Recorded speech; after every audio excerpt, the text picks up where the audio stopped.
yet fully divine. And how we're going to bring these two together will challenge us as it has challenged centuries of Christian history. But to begin with, let us just be aware that we want to begin with Jesus in his humanity. That human Jesus, that Jesus of Nazareth as he lived and walked and talked and preached when he was here among us on earth.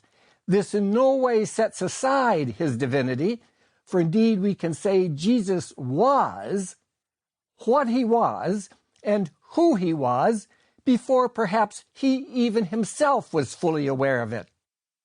But that raises for us the first question. How did Jesus himself understand himself?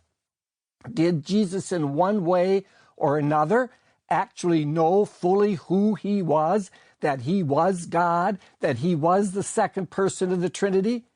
That can become an alarming question for us because it does raise the question, what is the impact of Jesus' divinity, his divine nature, on his human historical presence among us?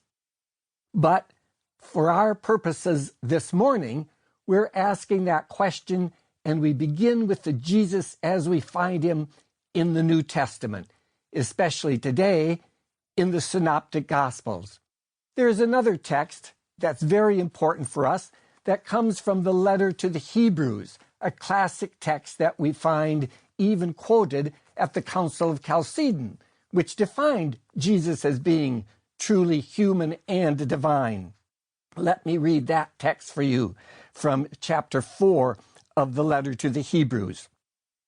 We do not have a high priest who is unable to sympathize with our weaknesses, but one who in every respect has been tempted as we are, yet without sin.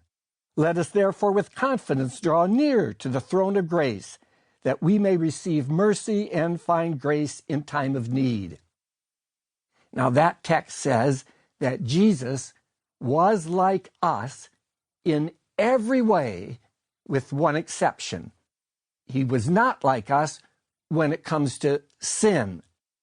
But his humanity is a true humanity, human in every way. And what are the implications that come from that? Well, let us go back to the question not only, how are we going to understand Jesus? What will we say? But how did Jesus himself understand himself? Did he know fully who he was? Did he not, as the Gospel of Luke tells us at the end of the 2nd chapter in its last verse, that Jesus grew in wisdom and grace before God? Did Jesus genuinely experience human growth? Well, I think at this point we would be inclined to say, yes, of course. He was born, babe, stable, had a childhood, grew up. It was much later, close to the age of 30, when he would have began a public ministry. And so that clearly Jesus had something of what would have been considered a fairly ordinary Jewish life in the Palestine of that time. So, was Jesus omniscient in the sense that did, as divine, he know everything that as Son of God in his eternity he would have known? This is again the challenging reconciliation to which we will have to come. What would Jesus have said if you had asked him that question at Caesarea Philippi? Well, Jesus, who do you think that you are?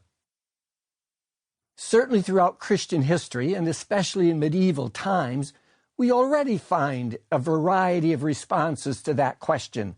How would Jesus have understood himself?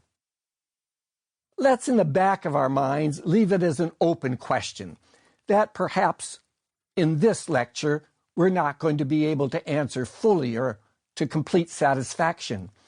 But in the Middle Ages, you would have, like in the 12th century, someone like Hugh of St. Victor, who did hold the opinion that Jesus was omniscient, that in other words, that Christ's knowledge